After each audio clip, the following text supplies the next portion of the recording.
1분 남았는데요.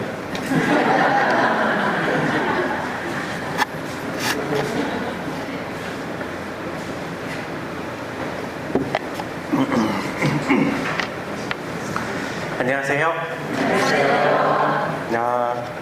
금방 소개받은 홍진석 신부이고요. 벌교 성당에서 신자들과 알콩달콩 살고 있고요. 그렇습니다.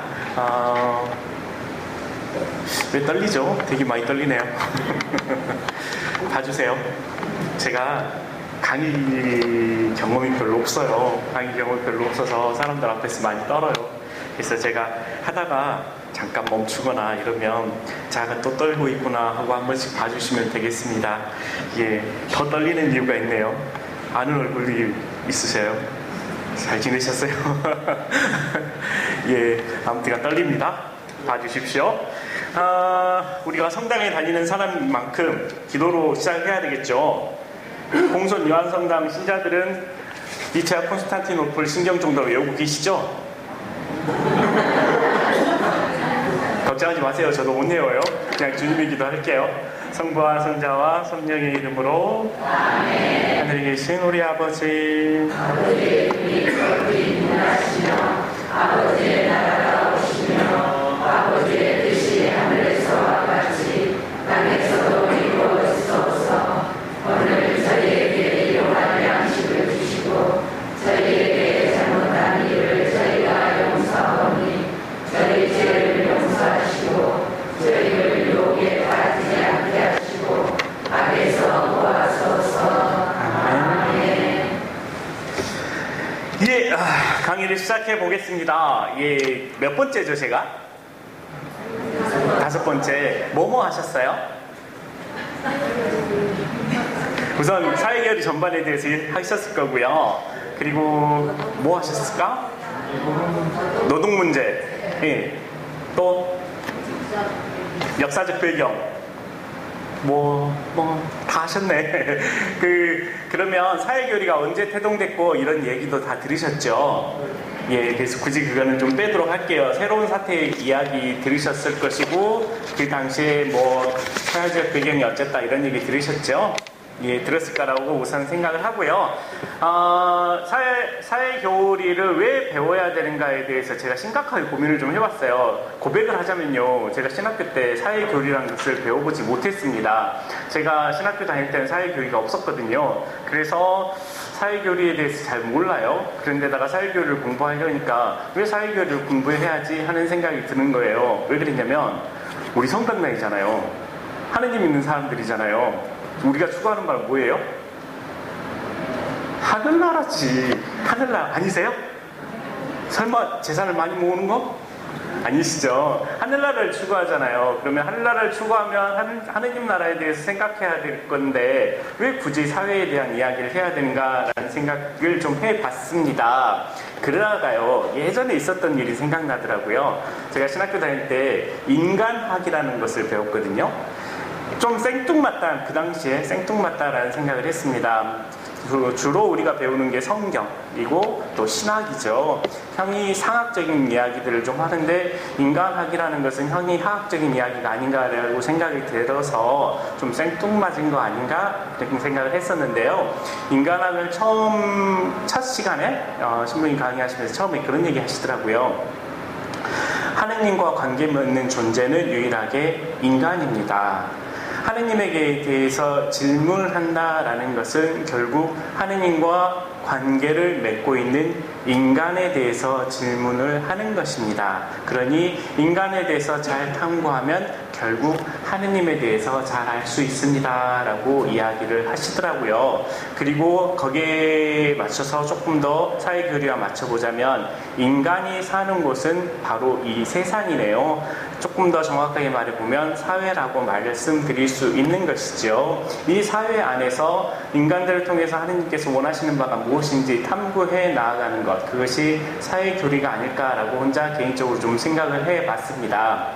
그런 거 있죠. 하느님 나라는 우리가 저 멀리 어디 가는 게 아니고요. 예수님께서 그렇게 말씀하셨잖아요. 아버지의 나라가 여기에 임하시도록 기도하셨잖아요. 바로 이곳에 임하시는 하느님 나라를 건설하기 위해서 우리가 살고 있는 이 사회가 하느님의 뜻대로 굴러갈 수 있도록 하게 하는 교리, 그게 아마 사회 교리가 아닐까라는 생각을 해봅니다.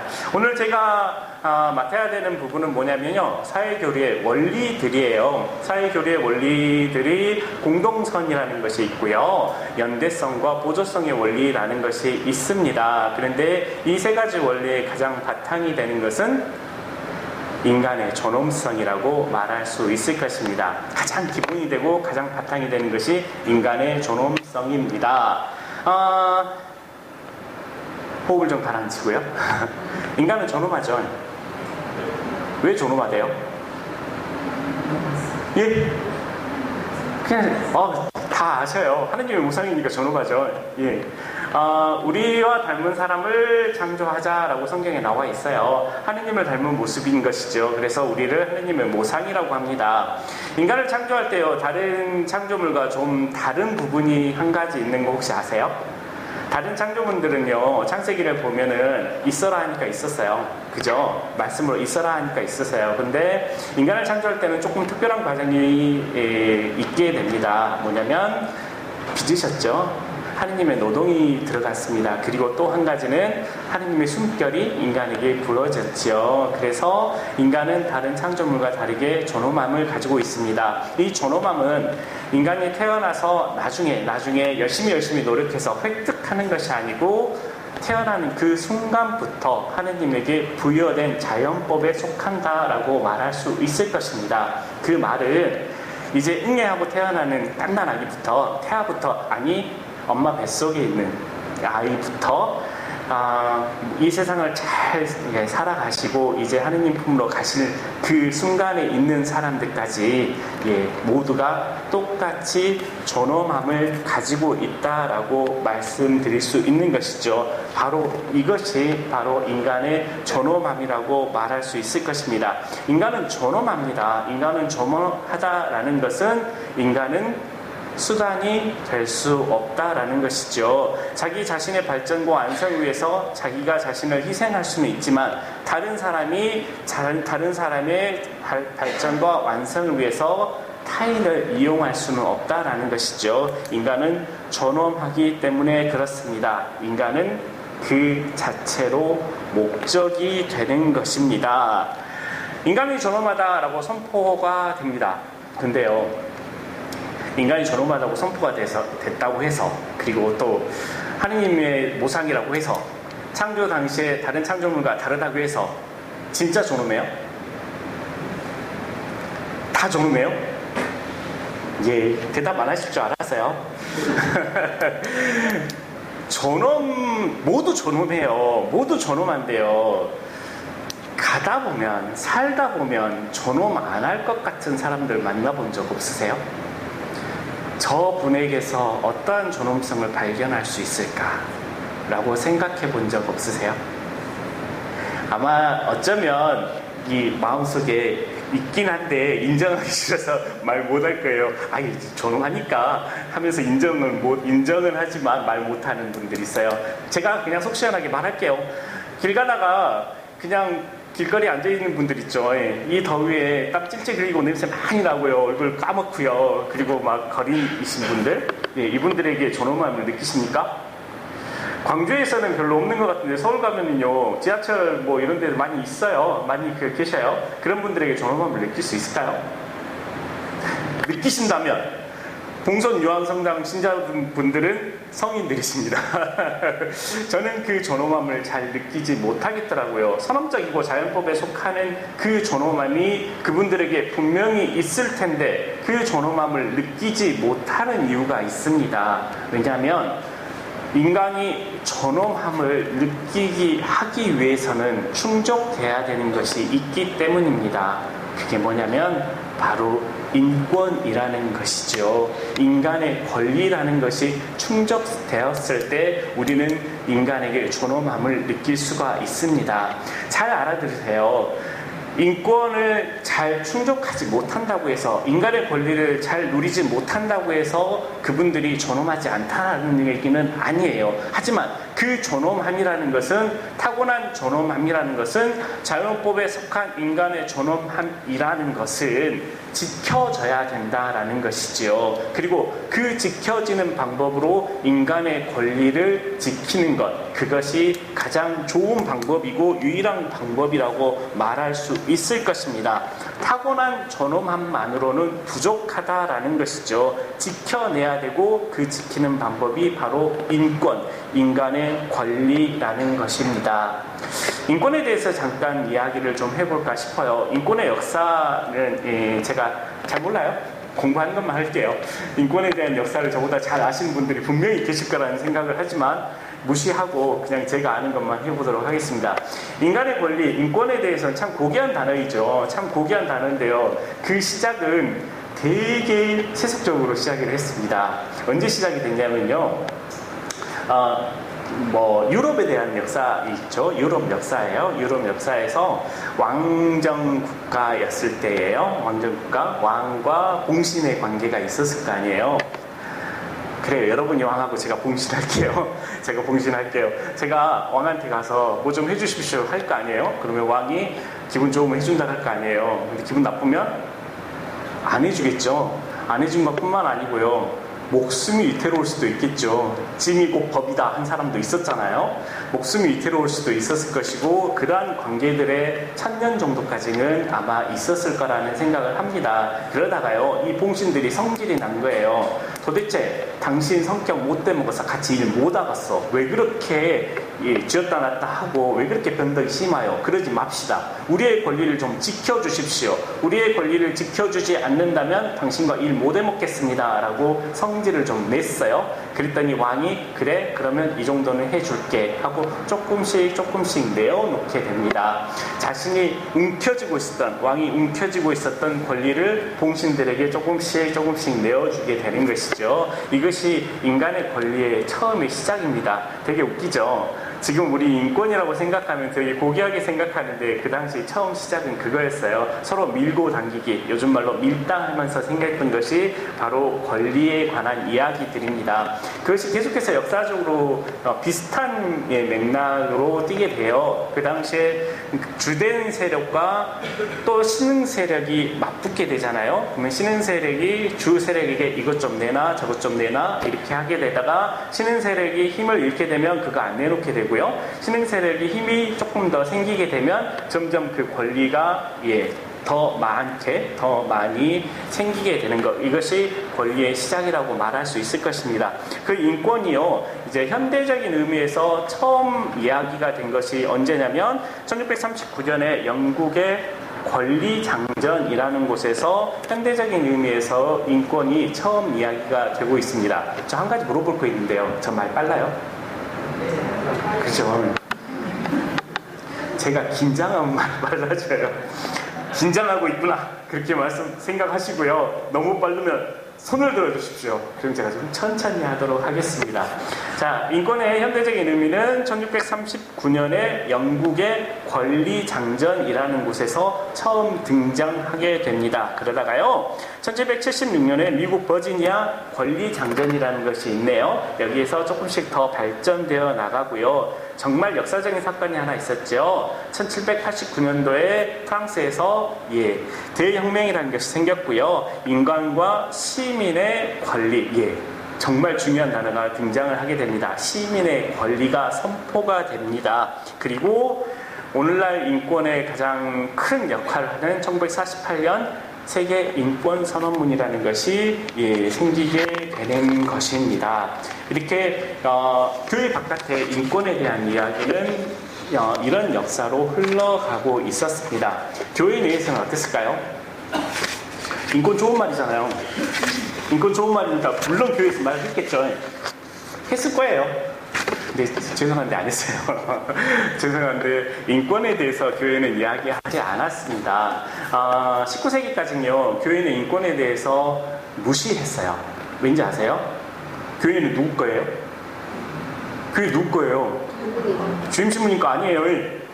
하느님 거, 빙고. 하느님 거예요. 그러면 교회 내에서 가장 이야기가 되는 소재라고 말하기 죄송하네요.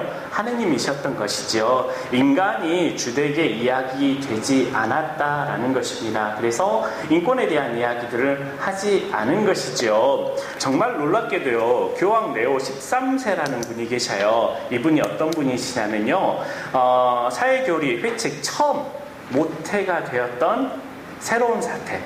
이야기 들으셨죠? 첫날부터 아마 귀에 못이 박히도록 들렸을 거예요. 새로운 사태를 반포하신 분이 교황 레오 13세이십니다. 근데 이분도 인권에 대해서 싫어하셨어요. 그 당시에요, 인권에 대해서 교회 밖에서 이야기가 되니까 이거에 대해서 무시하시고 단죄하려는 마음을 가지셨어요. 이건 잘못된 계책이다, 잘못된 것이다 라고 말한 거죠. 인간을 홀리는 일이다 라고 생각을 하셨습니다. 그때까지는 그랬대요. 그러다가 교회 인권에 대한 생각이 바뀌는 계기가 하나가 생깁니다. 그런 계기가 없었으면 좋았을 뻔했는데 이 계기가 생겼네요. 그게 정말 아이러니하게도 언제였냐면 세계대전이었어요.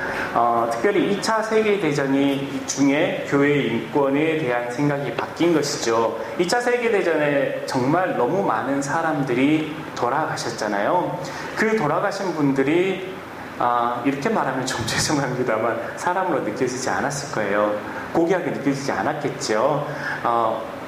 금방 돌아가셔버리고, 상상해보세요. 전쟁에 대해서. 예.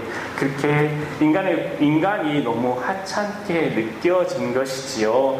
이러한 세계대전의 모습을 보면서 교황 비오 12세가요, 인권에 대해서 다시 생각하게 합니다. 교황 비오 12세가요, 1941년에 반포한 라디오 담화문이에요. 라디오 담화문에서 이런 이야기를 하시네요. 교회는 더 나은, 더 완전한 자유의 형태를 동경하고 있는 세계의 사람들에 대해서 존재할 수 있는 가장 숭고하고 불가결한 소식을 전해줄 사명을 갖고 있다. 그것은 인간의 존엄이라는 소식이고, 인간이 하느님의 아들로 부름받았다고 하는 소식이다.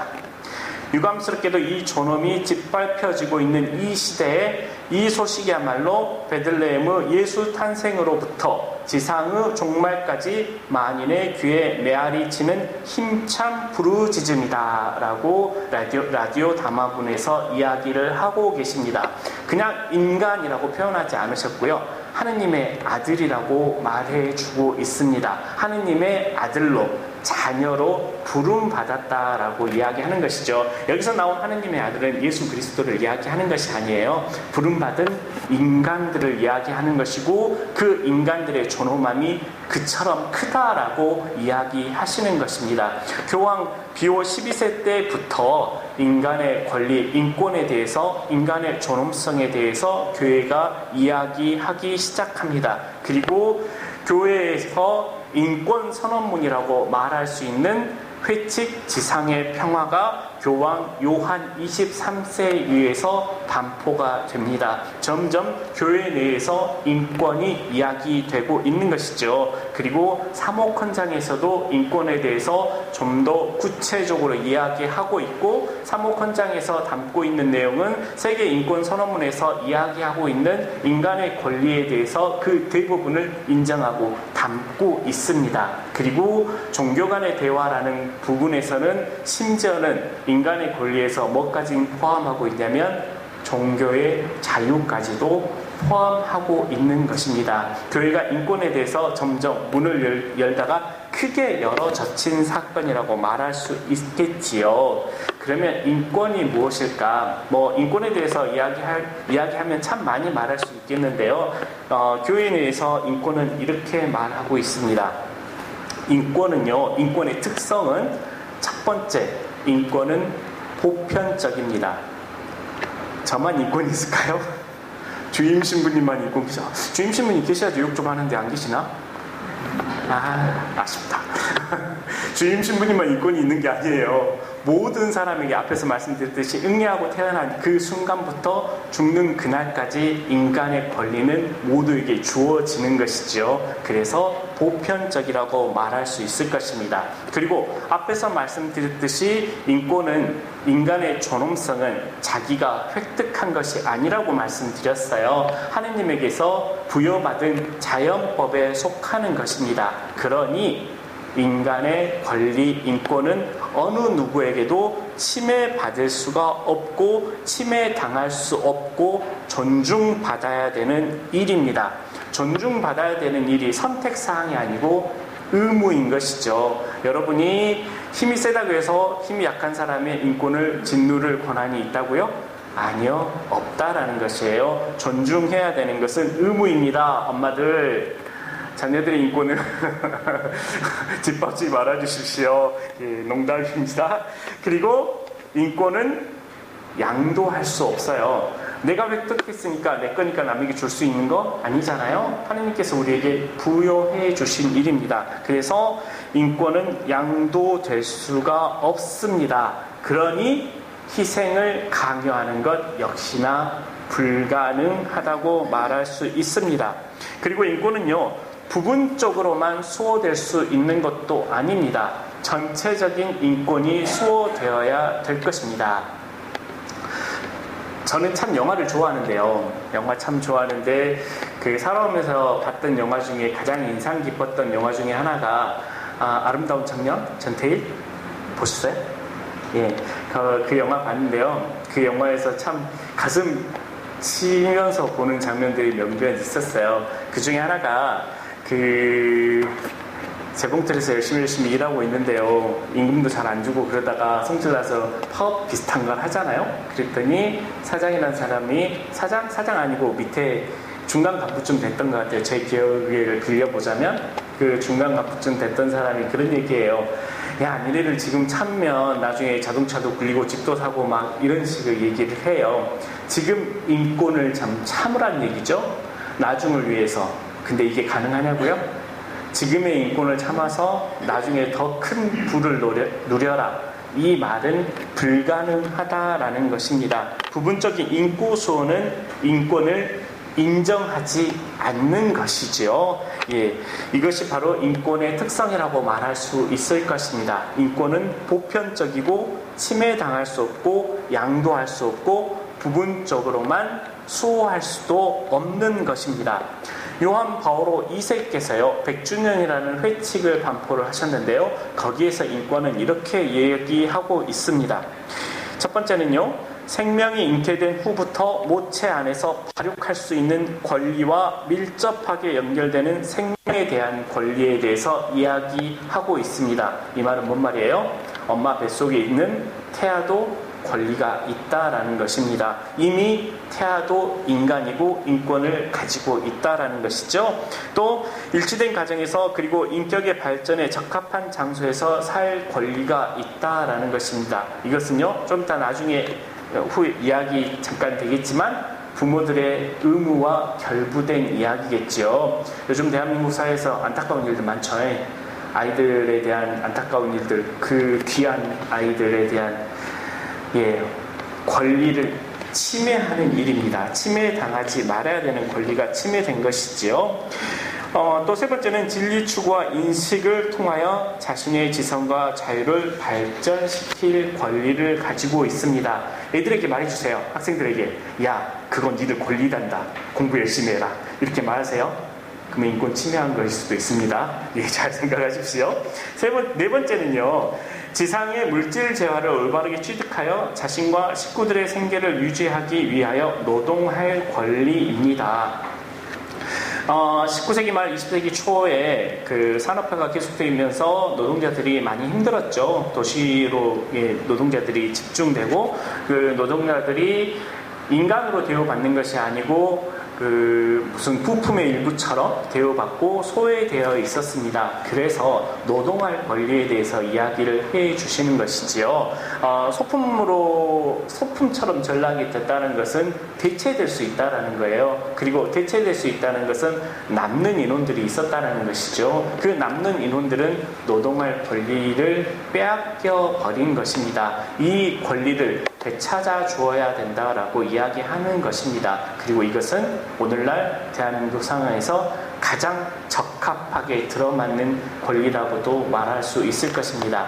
거제도에서 많은 분들이 실업을 하셨고요. 여기저기서 많은 분들이 실업 당하셨지요. 권리를 빼앗긴 것입니다. 인간의 가장 기본적인 노동할 권리를 빼앗긴 것이고 이 노동할 권리를 분명 되찾아 주어야 할 것입니다.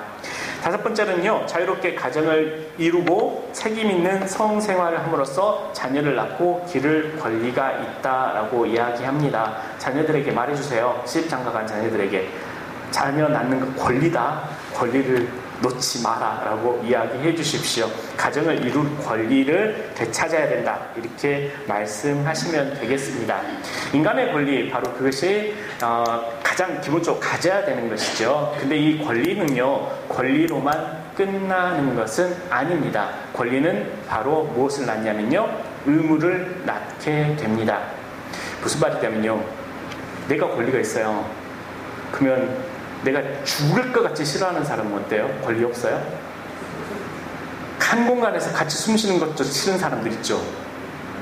아, 나만 있구나. 여러분은 물론 없겠지. 없으실 거예요. 근데 만약 있다고 치면 그 사람은 권리가 없을까요? 있겠죠. 그러면 그 권리를 보장해줄 의무가 자연스럽게 생기는 것입니다. 그 사람의 권리를 보장해주기 위해서 나에게 의무가 생기는 것이고, 나의 권리를 보장해주기 위해서 그 사람에게 의무가 생기는 것이죠. 인간의 권리는 자연스럽게 의무를 발생시키곤 합니다. 그래서 그 권리를 인정해주고 존중해줘야 되는 의무가 우리 모두에게 선택 상황이 아니고 그 의무가 의무로 다가오게 됩니다. 자기 권리만 주장하면서요, 남의 권리를 인정해주지 않는 것은요, 집 짓고 뽑고 집 짓고 뽑고 하는 거하고 똑같다라고 이야기하네요. 집을 딱 열심히 지었어요. 권리라는 집을 열심히 짓고 나다, 다 지어졌다, 이제 붙자 하는 거하고 똑같다라고 이야기를 하십니다. 인권에 대한 장엄한 선포들이 교회 내에서 이루어졌죠. 근데요, 사실 인권에 대한 장엄한 선포는 이루어지지 말아야 된다라고 이야기도 할 수 있을 것입니다. 무슨 말이냐면요, 이거 뭔 말이요 하시겠지만, 인권에 대한 장엄한 선포가 있다라는 것은요, 인권이 완전하게 이루어지지 않았다라는 이야기죠. 가슴 아픈 현실이 이 앞에 있기 때문에 계속해서 인권에 대한 이야기를 하는 것일 수밖에 없을 것입니다. 교회가 인권주일 있잖아요. 인권주일 강론 때 제가 항상 인권주일이 없었으면 좋겠습니다 라고 이야기를 해요. 왜냐하면 인권이 이 세상에 완전하게 자리 잡았을 때 굳이 우리에겐 인권주의이 필요 없기 때문입니다. 그래서 교회에서 그리고 세상에서 인권에 대한 선포가 있을 때마다 인권의 사각지대에 놓인 사람들이 너무 많구나라고 생각해 주셨으면 좋겠고, 그분들에 대해서 기도해주고 실질적인 도움이 무엇인지 생각해 주셨으면 좋겠다라고 말씀드리고 싶습니다. 인간은 존엄합니다. 하느님에게서 부여받은 것입니다. 그리고 그 존엄함을 지키기 위해서 인간의 권리 또한 보호받아야 되고, 그 권리는 우리에게 다른 사람의 권리를 인정해주는 의무로 다가오게 됩니다. 그리고 이것을 바탕으로 해서 교회의 사회교리 원리들이 있게 됩니다. 교회의 사회교리 술을 한 잔 먹고 왔어요. 여전히 떨고 있어요. 혹시 말 빨라요? 조금 자, 인간 존엄의 원리, 그 바탕으로 해서 사회 교리들이 있는데요. 그 사회 교리를 세 가지 정도 이야기할 수 있을 것 같아요. 첫 번째는 공동선에 대해서 이야기할 수 있을 것 같고요. 그 다음에 연대성의 원리에 대해서 이야기할 수 있을 것 같고, 그 다음에 보조성의 원리에 대해서 이야기할 수 있을 것 같습니다. 이것은 모두 사회교리인 것이지요. 복음이 요청하는 사회생활에 적합하게 들어맞는 보편적인 원리들이 바로 이 세 가지 원리들입니다.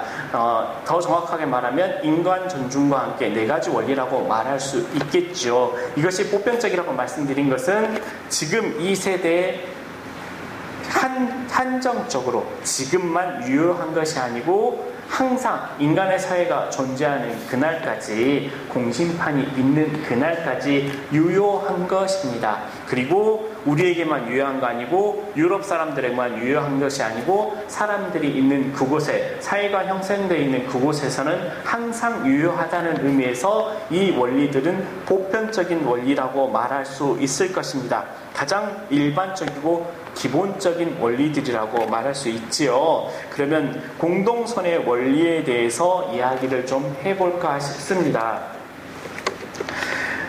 이야기를 좀 빨리 해야 되겠네요. 자, 공동선이 뭔가 한참 생각을 해봤어요. 그리고 공동선에 대해서 열심히 책을 찾아봤습니다. 그랬더니요, 모르겠어요. 진짜 모르겠어요.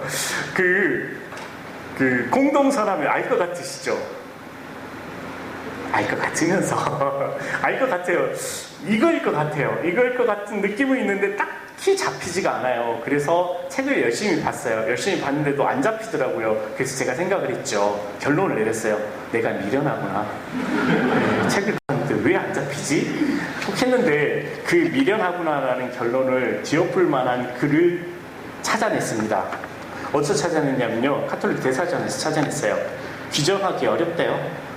공동선의 정의는 규정하기 어렵답니다. 현대에 들어서 더더군다나 규정하기가 어렵다라고 이야기를 합니다. 현대 사회가 계속해서 발전해 나가고 다양화되어 있기 때문에 공동선을 정의 내리고 규정하는 것은 어렵다라고 다행스럽게 나와 있어서 제가 그만큼은 안 미련하구나 라고 생각을 했습니다. 규정하기가 어렵네요. 그래서 공동선에 이야기하면서, 공동선에 대해서 이야기하면서 그 기능적인 측면에 대해서 이야기를 많이 하게 됩니다.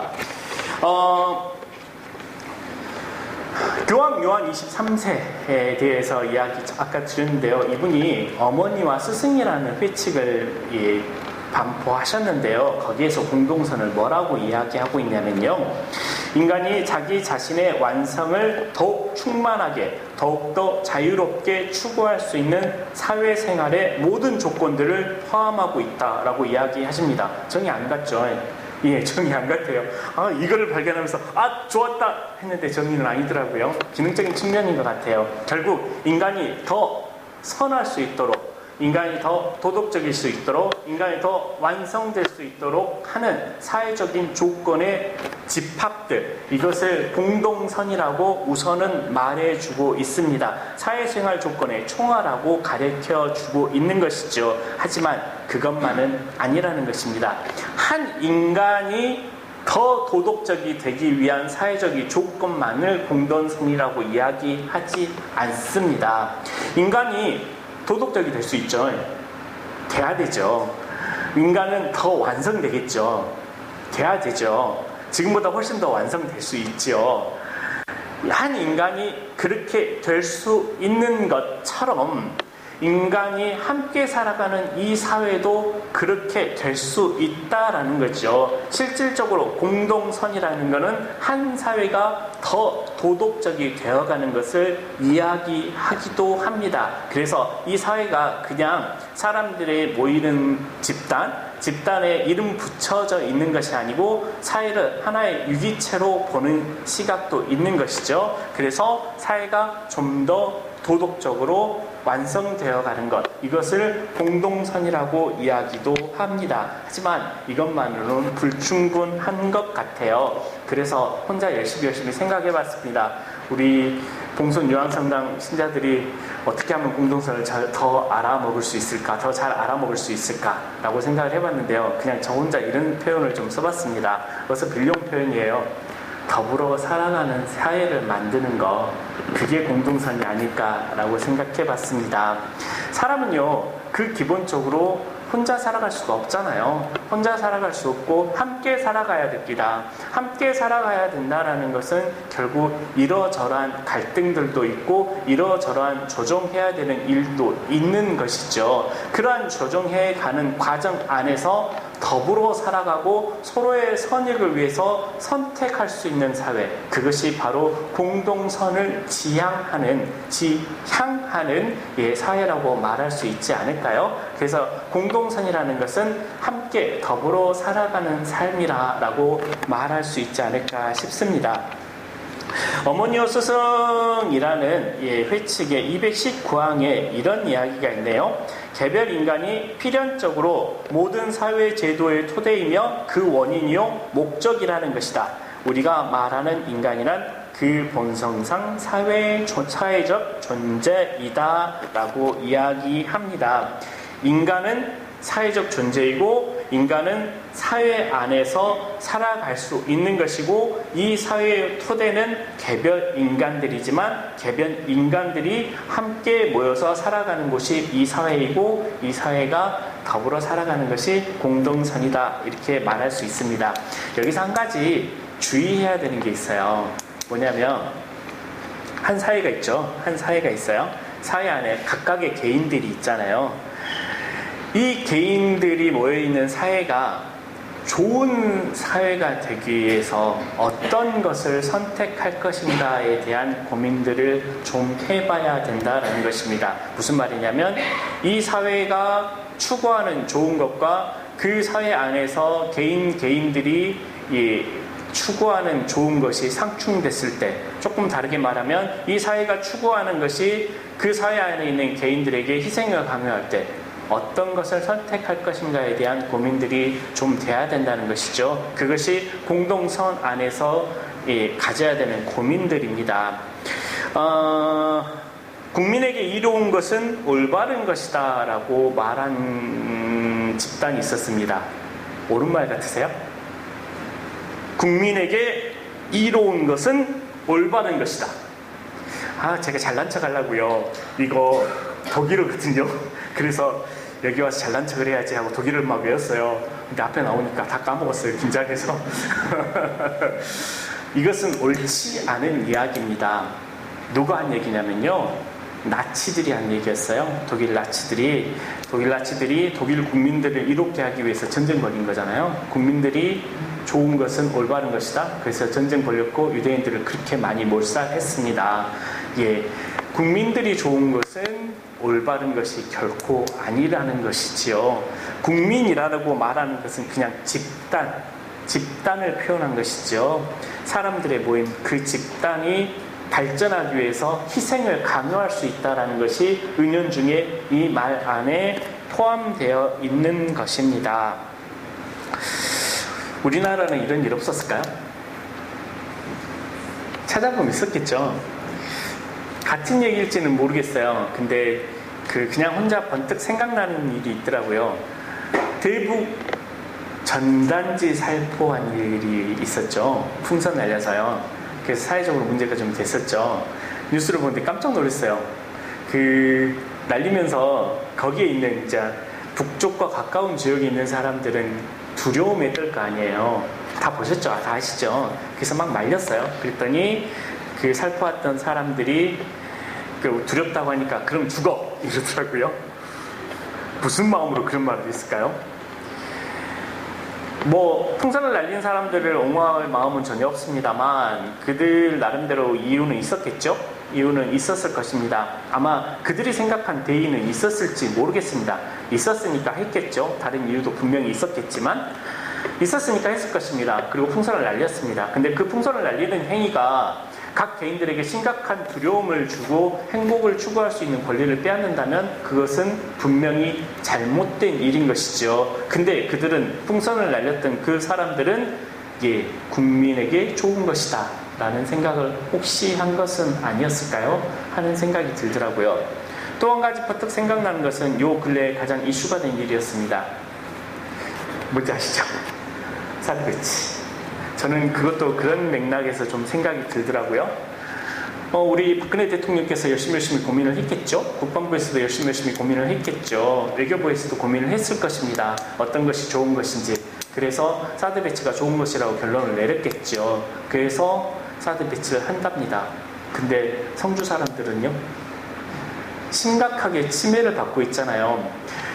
현실적으로 미사일이 거기에 배치돼서 성주 사람들이 피해가 없을 수도 있을지 모르겠어요. 하지만 현재 그들은 두려움에 떨고 있어요. 그렇다면 개인의 행복을 빼앗아 버린 거잖아요.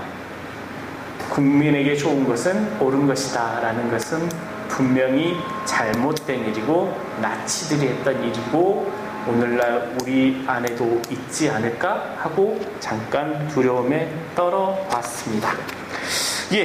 공동선을 하기 위해서는 개인을 무시할 수 없는 것이죠. 공동선을 추구하기 위해서는 각각의 개인들의 동의들이 분명히 필요할 것이고 현재 우리나라 대한민국에 가장 필요한 일이 아닌가라고 생각을 해보게 되었습니다.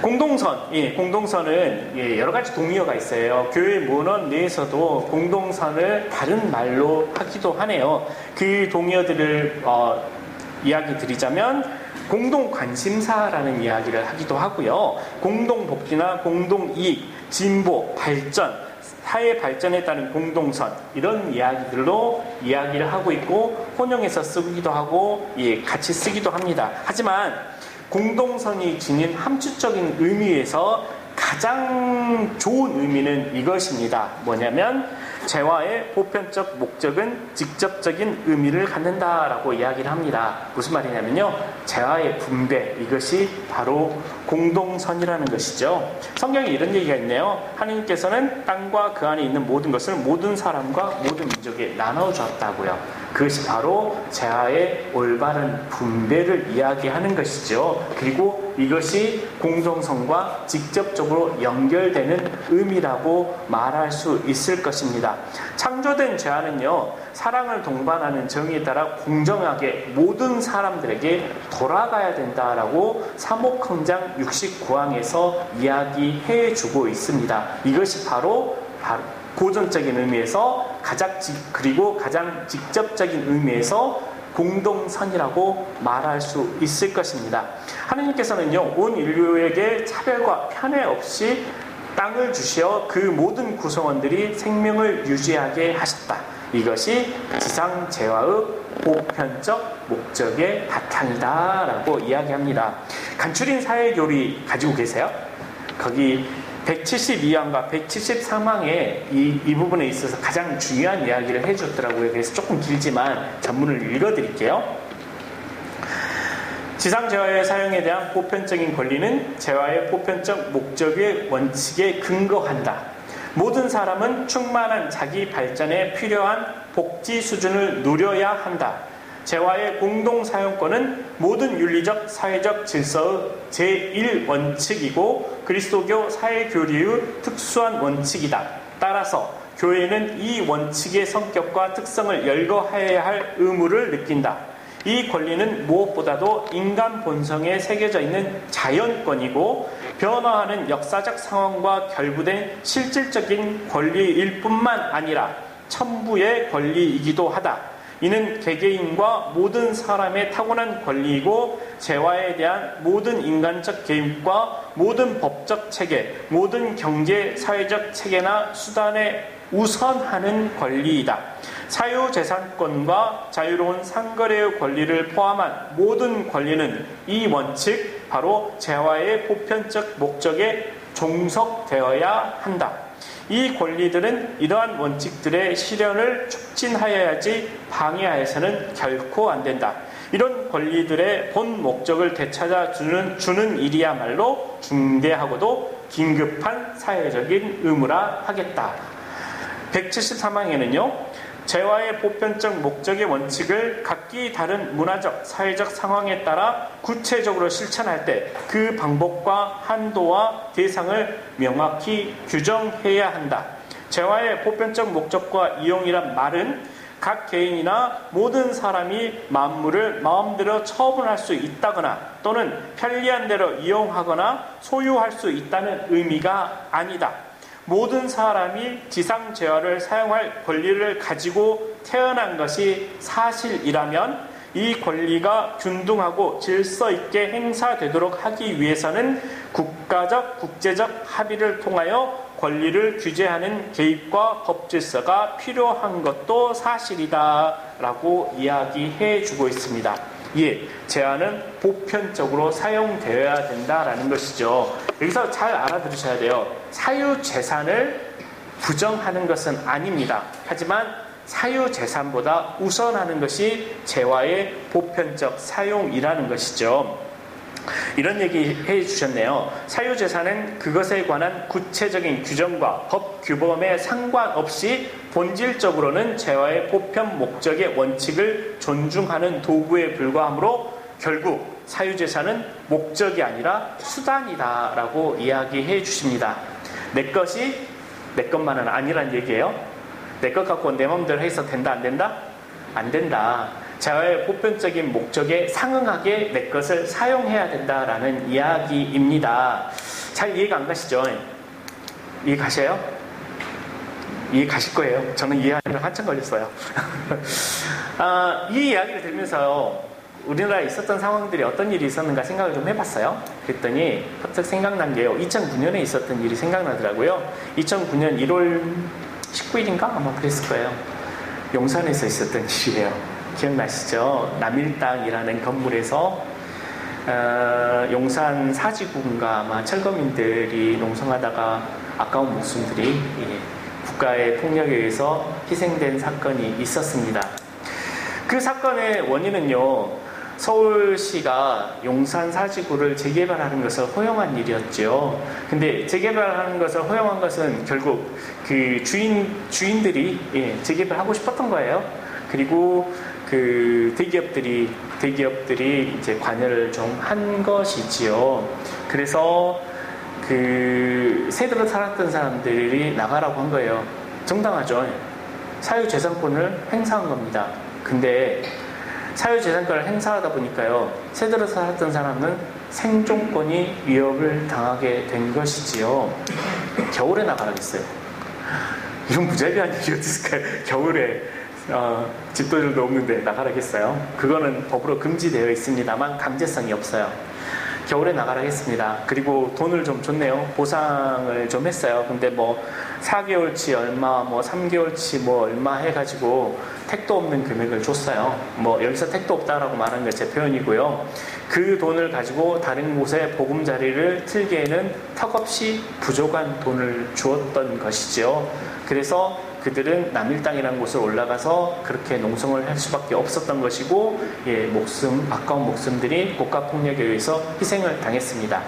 사유재산권을 행사한 일이었죠. 사유재산권을 행사해서 재개발이 돼서 아마 나에게 더 큰 부가 올 것이다 라고 생각을 했을 것이고 그러한 일을 했습니다. 그런데 그 결과는 다른 사람의 생존권을 위협한 일이 된 것이죠. 재화의 보편적인 목적에 합당하게 자신의 사유재산을 사용하지 않았기 때문에 그러한 일이 생겼던 것입니다.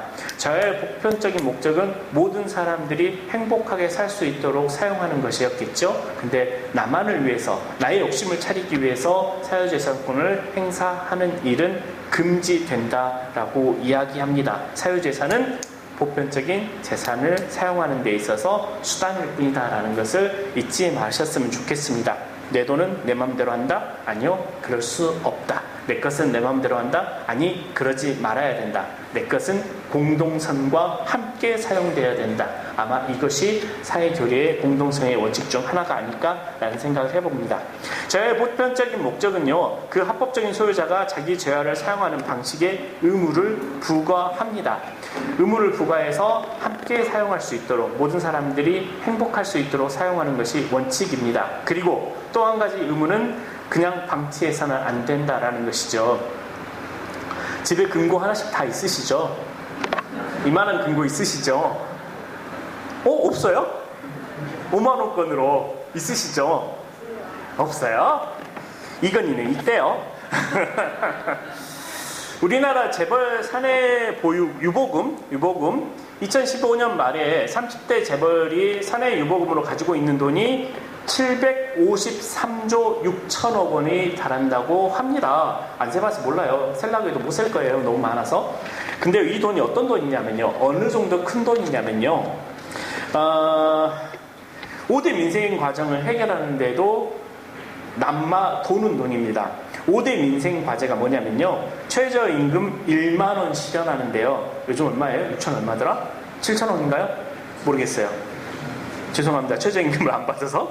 근데요. 최저임금 1만원을 실현하는데 얼마 드냐면요. 134조 8,100억 원이 든답니다. 100원 아니에요. 100억 원이 든답니다. 300인 이상 대기업 비정규직 노동자 182만 명이 정규직화하면 21조 8,400억 원 든답니다. 56만 청년 실업 해소하는 데 드는 돈이 청년들 있으시죠? 요즘 가장 큰 문제예요. 6조 7,200억 원 든답니다. 의료 공공성 강화를 위한 기반 확충에 9조 5천억 원 든답니다. 장애인 의무 고용제 현실화에 1조 5천억 원 든답니다. 이거 합쳐서 174조 3,700억 정도 된다고 합니다. 30대 재벌 사내 유보금이 얼마요? 753조 6천억 원입니다. 뺄셈 잘하시는 분 빼보세요. 예, 남아 돈답니다. 방치해서는 안 된다라고 이야기해 주고 있습니다. 그런데 30대 재벌들은 방치하고 있네요. 제 보편적인 목적에 부합하지 않게 그들은 돈을 모아놓고 있는 것입니다. 그래서 참 우리나라가 즐겁고 행복하고 돈 많은 몇몇들을 모시고 사는 나라가 되지 않았는가 싶습니다. 또 한 가지 생각나는 게 있는데요. 재화라고 하면 돈이죠. 예, 실제적인 돈이죠. 지식도 재화가 될 수 있는 거 아세요? 특허권 이런 거. 예. 특허권에 대한 이야기도 좀 해봐야 되지 않을까요? 지적재산권 문제가 좀 있습니다. 지적재산권 보호받아야 돼요. 보호받아야 되겠죠. 근데 지적재산권이 보호받음으로써 생존권이 위협받는 경우들이 좀 있습니다. 드라마 좋아하세요? 나만 좋아해요. 알았어요. 나만 좋아해요. 요즘 아니고 좀 지난 드라마 중에 최고로 인기 있었던 송송 커플 나온 안 보셔요? 설마? 송혜 그거 이쁘던데? 송중기가 이뻐요? 예, 송송 커플이 나왔던 태양의 후예 15화 마지막쯤 보면요. 어떤 내용이 나오냐면요. 송혜교가 송중기가 죽은 줄 알고 그 비행기 타고 날아가잖아요. 그래서 봉사하러 가요. 근데 봉사하러 가는 공항에서 누구 만나잖아요. 기억나세요? 다니엘 스펜서인가? 아마 극중 이름이 그럴 거예요. 다니엘 스펜서 맞네요.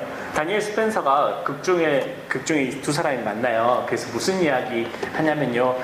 그 봉사활동도 중독이에요. 은근 재밌어요. 뭐 이런 얘기해요. 그리고 가면서 다니엘 스펜서가 공항에서 입국하지 못하고 입국 거절을 당하거든요. 그래서 입국 거절당하는 그 라인 안에서 시위를 하는 장면이 있습니다. 무엇 때문에 시위하냐면요. 이것 때문에 시위합니다. 그 대사를 제가 적어왔어요. 유튜브 보면서 일일이 읽어드릴게요. 다니엘 스펜서처럼 잘생긴 사람이 멋진 목소리를 하면 좋을 텐데 눈 감고 들으실래요? 다니엘 스펜서가 누군지 알죠? 극중에서 보셨죠? 그냥 눈 감고 들으세요. 소아마비, 결핵, 그리고 불치병이라 여겨졌던 에이즈까지 의학의 발달 덕분에 질병들 어떻게 다시 할게요. 목소리를 다듬어서 소아마비, 결핵, 그리고 불치병이라 여겨졌던 에이즈까지 의학의 발달 덕분에 질병들은 하나씩 정복되어 가고 있습니다. 하지만 한 해에 1,400만 명이 이런 질병 때문이 아니라 약 때문에 죽어갑니다. 태양의 특허를 신청할 수는 없다. 소아마비 백신을 개발한 소크 박사의 말입니다. 다국적 제약회사의 이익금의 대부분은 마케팅비로 사용됩니다. 돈벌이를 위하여 전염병 백신을 무기화한다면 제약회사는 마약 조직과 다를 바 없습니다. 라고 아주 멋진 목소리로 대사를 읊어나갑니다. 한국말로 안 했고 영어로 해요. 예. 그래서 자막 쓰기가 더 좋았어요. 특허권을 인정받아야 돼요. 여러 가지 특허권을 인정받아야 되고요. 특허권이 인정받아야지만 개발을 하고 발명을 하는데 박차를 가할 수 있을 것입니다. 하지만 생명과 관련된 일이라면 그 특허권을 보호하기 위해서 그 특허를 풀지 않는다면 예, 많은 사람들이 1400만 명 이거 그냥 드라마 대사에서 나온 그대로 적어와서 제가 확인을 안 했어요. 하지만 비슷한 수치가 아니었을까요? 살릴 수 있었는데 살리지 않았어요. 재산을 보호하기 위해서. 저의 보편적인 목적에 합당하지 않은 일 중에 하나가 아닐까라는 생각을 해왔습니다. 저의 보편적 목적의 원칙은 가난한 이들, 소외받는 이들, 어느 모로든 자신의 올바른 성장을 방해하는 생활 조건에서 살아가는 이들에게 특별한 관심을 쏟아야 한다. 이러한 목적을 위하여 가난한 이들을 위한 우선적 선택을 다시 한번 강력히 확언하여야 한다라고 교회는 말하고 있습니다. 에더그 실천은 자선행위에만 국한된 것이 아니라 빈곤 문제의 사회적, 정치적 차원들에 대처하는 것도 포함하고 있다. 교회는 자신의 가르침을 통하여 사랑과 정의의 관계로 끊임없이 되돌아간다. 가난한 이들의 필요를 돌볼 때 우리는 그들에게 우리의 것이 아니라 그들의 것을 돌려주는 것이다. 우리는 자비의 행위를 하는 것이라기보다는 정의의 의무를 수행하는 것이다. 공의의 교부들은 정의에 따라 이미 주었어야 할 것을 마치 사랑의 선물처럼 베풀어서는 안 된다고 상기시키며 이 의무를 올바로 수행하여야 한다고 강력히 권고하였다. 가난한 이들을 향한 사랑은 분명 재물에 지나친 애착을 갖거나 재물을 이기적으로 사용하지 않는 것이다 라고 이야기합니다. 이제 다시 한번 마음에 새겨야 될 것이에요. 내 것은 내 마음대로 사용해서는 안 된다. 그것이 바로 공동선입니다. 1시간만 하겠는데요. 보조성의 원리와 연대성의 원리가 남았습니다. 그래서 짧게 할게요.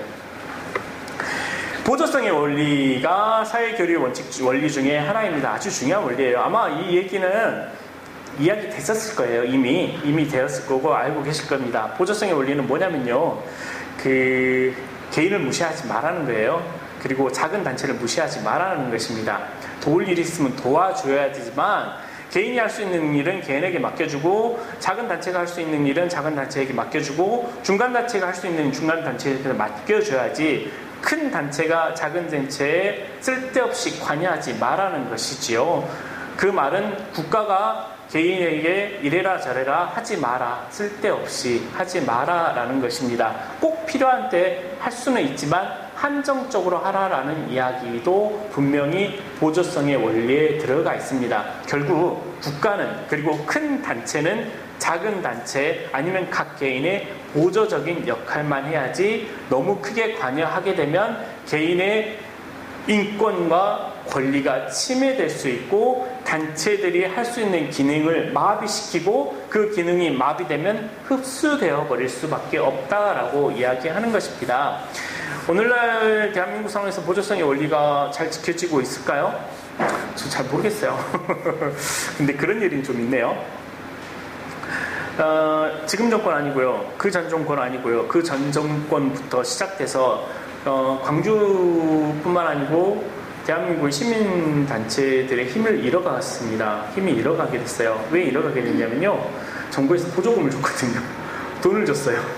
돈을 열심히 줬어요. 그랬더니 시민단체들이 예전에는 정말 열심히 발로 뛰고 하다가 힘들게 잘 갖고 나갔는데 돈을 받다 보니까요. 그 돈이 없으면 나중에는 뭐가 운영이 안 된 거예요. 그 시민단체들이 됐습니다. 보조성의 원리가 침해되는 것은 아니었을까 하는 생각을 좀 잠깐 해보게 되네요. 우리 국가는요, 요 근래에 자꾸만 우리를 가르치려고 합니다. 그러는 것 같아요. 아니고 작은 세세한 소소한 것까지 법으로 만들기도 합니다. 그리고 제 느낌에, 저는 전문가가 아니어서 모르겠습니다만 국가가요, 자신의 필요한 법마저도 그냥 만들어버립니다.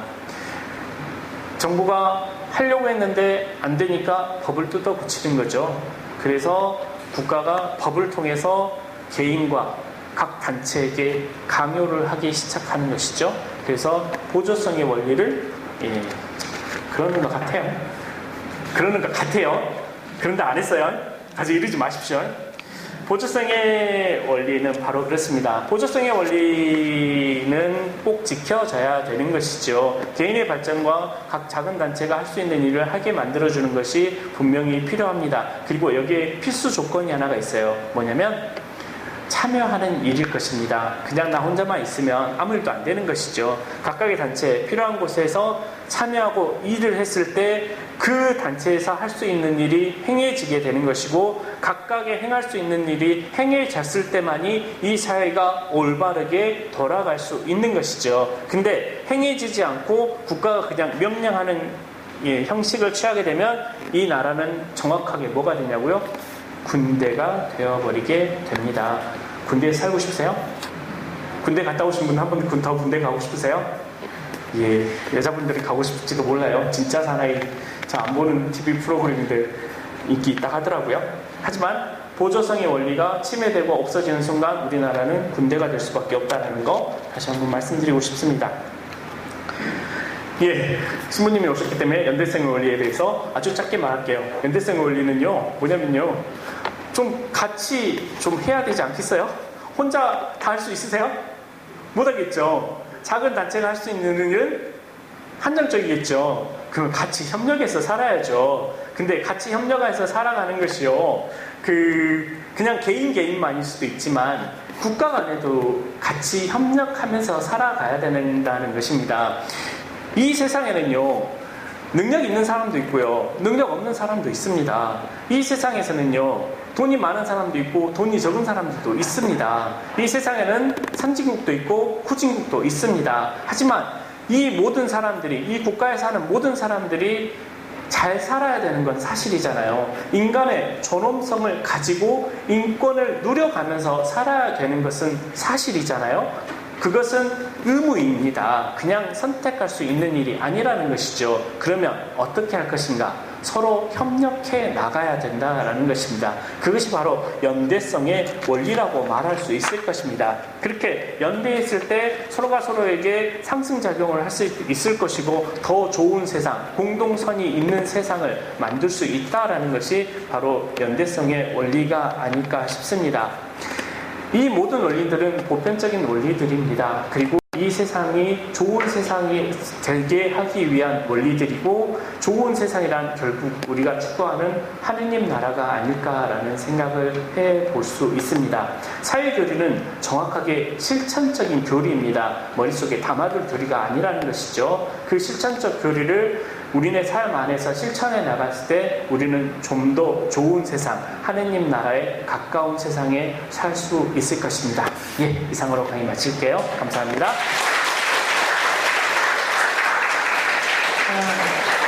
제가 강의는 못했어도 마친 기도는 잘해요. 영광송 할까요?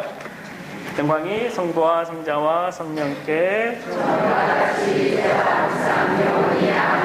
성부와 성자와 감사합니다.